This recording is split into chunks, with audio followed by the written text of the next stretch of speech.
My mother-in-law is getting married in 3 weeks. To give you some background, this woman is insanely cheap. Like, cooks with expired food, won't go to any restaurant unless she has a coupon, and still will only go if she shares a meal with someone. For Christmas this past year, she gave my husband and his brother each a set of Kroger brand expired barbecue sauces. She gave me the free gift that comes with a Clinique purchase. It's absurd.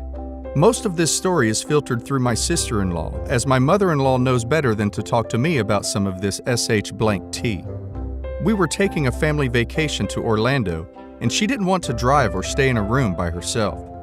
After I told her no, she tried the whole, "Well, I guess I just won't come." I just said, "Okay, we'll take lots of pictures for you." My sister-in-law caved and let her ride with them and stay in their room. Anyway, to the story.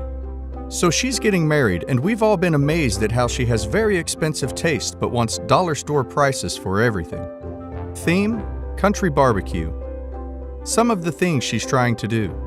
Location: her fiancé's backyard to save money.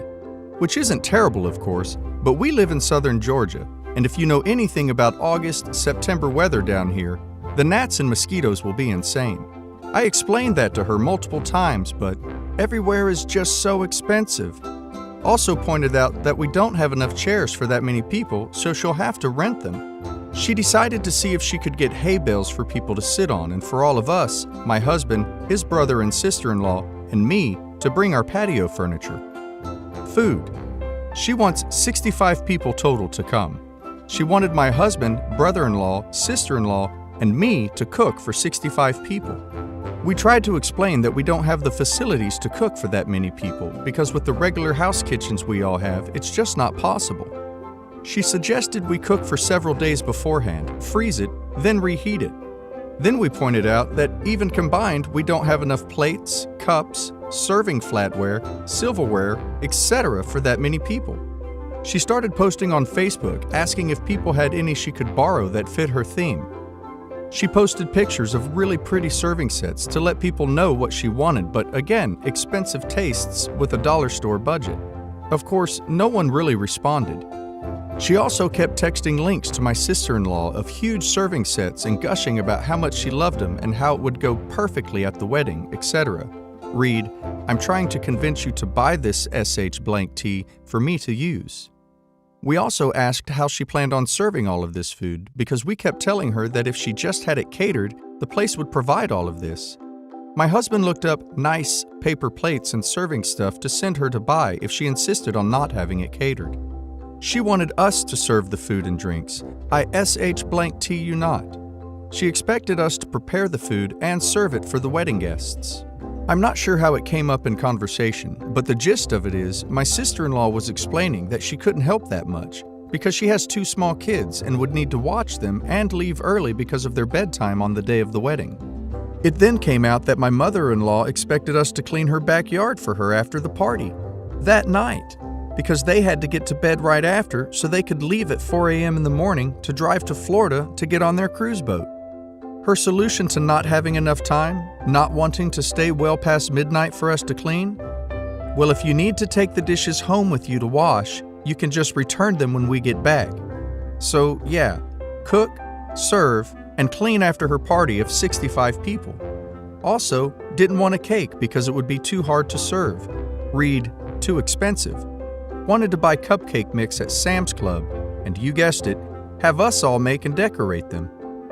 Dress. We go to a cute little store to find a simple white dress instead of a wedding dress. We find one, she tries it on, and really likes it. Now I saw the dress when she tried it on, and I would swear in court that there was no makeup on the collar at the time. We get to the register, and suddenly there's makeup smeared all over the collar, really obviously. She complains to the clerk about the makeup and wants a damage discount.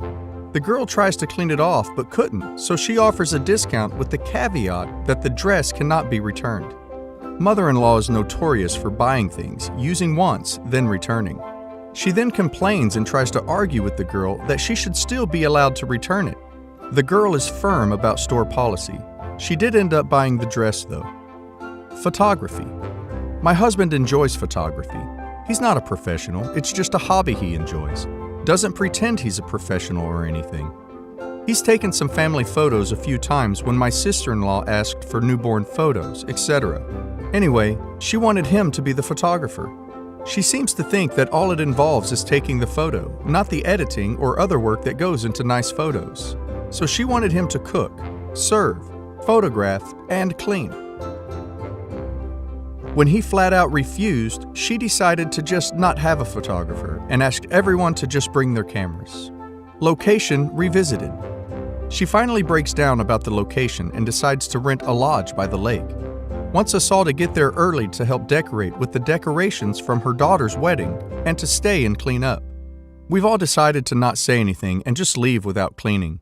Duck her $50 cleaning deposit. For the music, when it was still in her backyard, when asked about it, said, "Can't someone just set up their laptop?" Like, how is everyone in a big backyard supposed to hear a laptop? Guess that person is supposed to provide speakers and set up, take them down?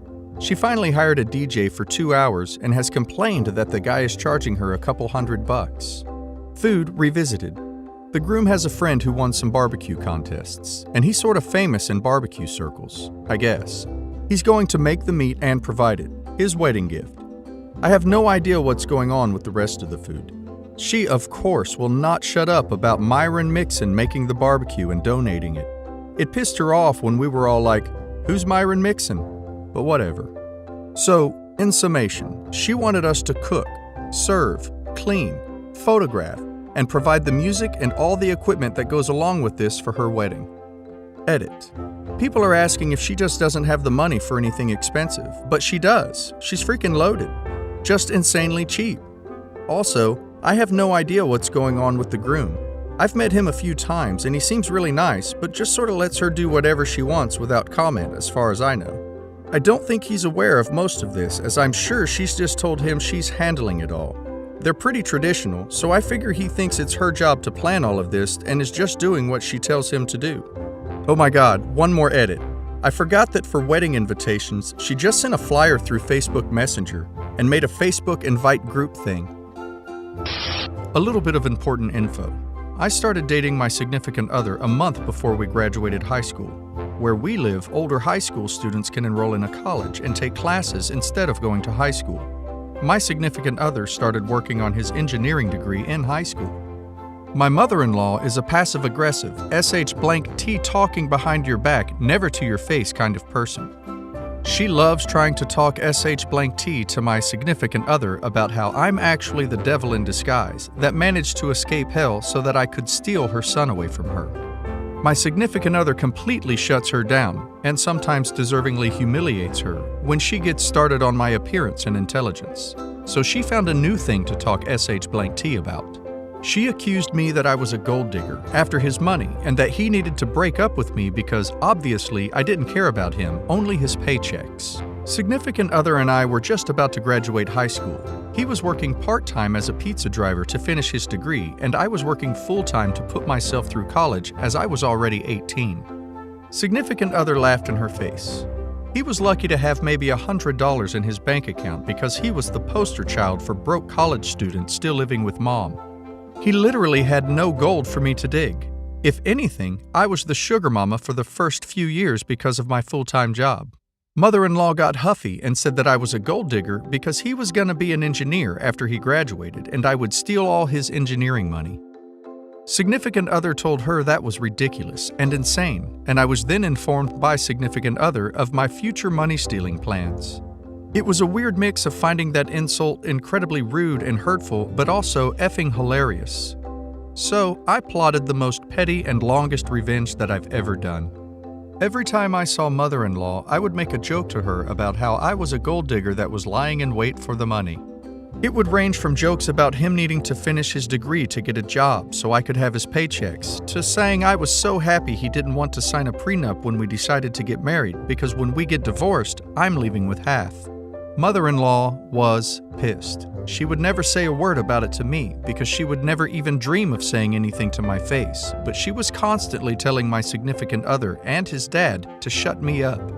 They thought it was just as funny as I did, and they encouraged me to keep it going so I could teach her a lesson.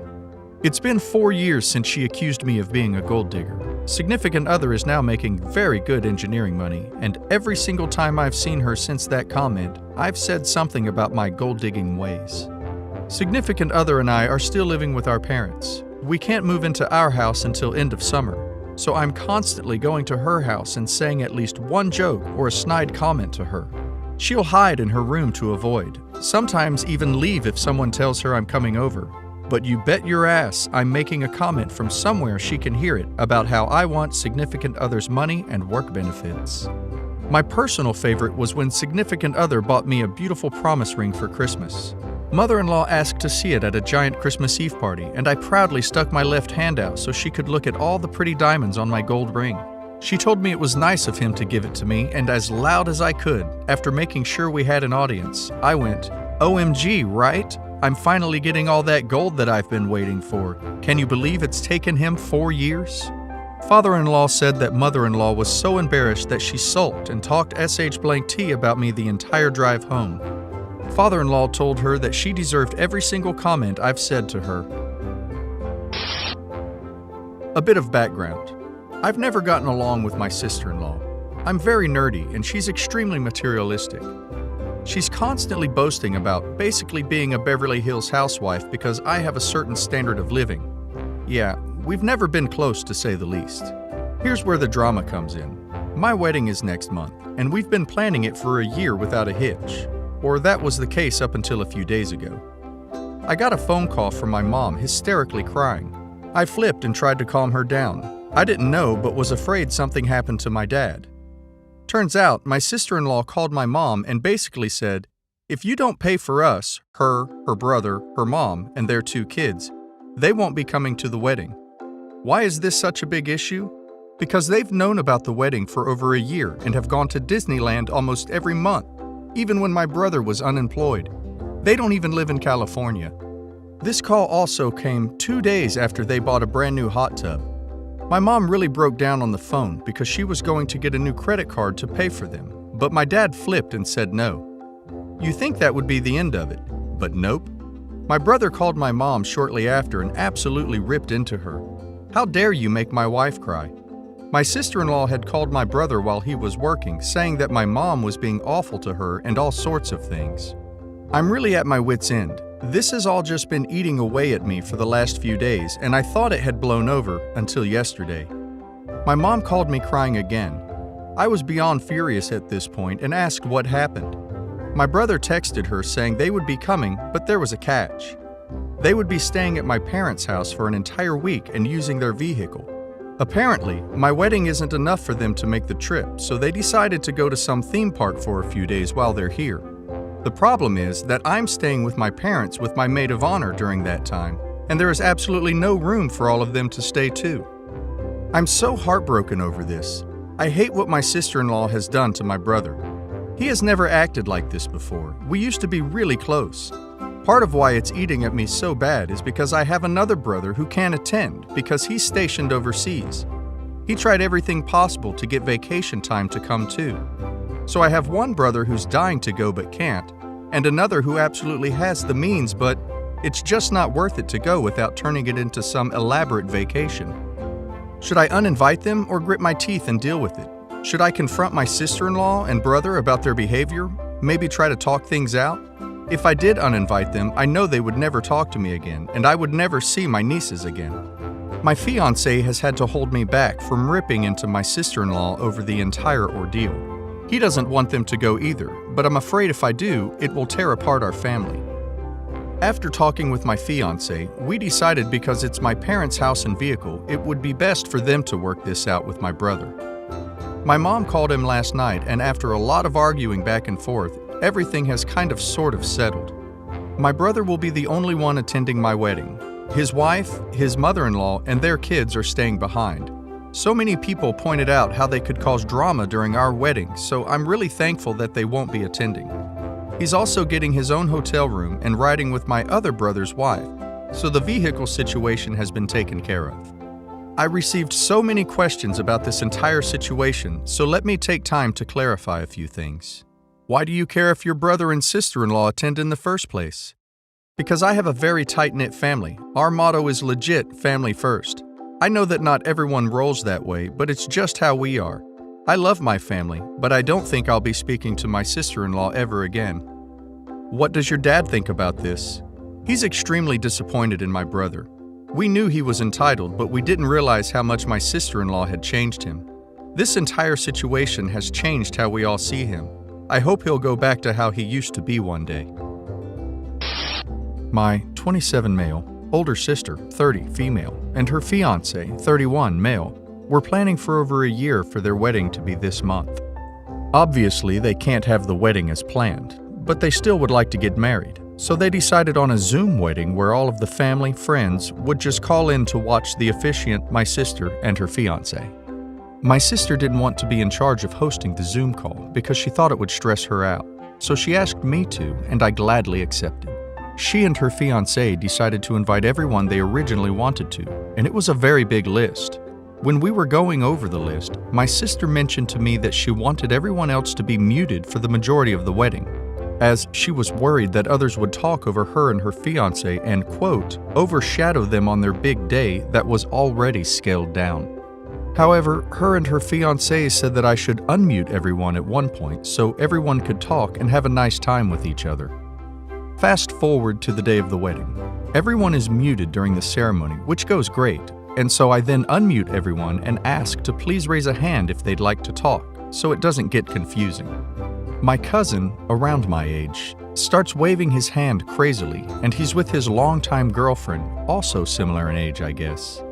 Then he says stuff like, my sister and her husband are such an inspiration, it's given me the courage to do this. Then turns to his girlfriend and pulls out a box that is the size of an engagement ring box. I immediately saw this as him trying to steal the spotlight, something he's done since we were kids. Example, he would secretly mess up my sister and I's drawing if the adults would praise ours, and booted him off the call. Then I quickly announced that my cousin had technical difficulties and would not be joining again. Everyone else accepted this and went about talking, and my sister and her husband did too.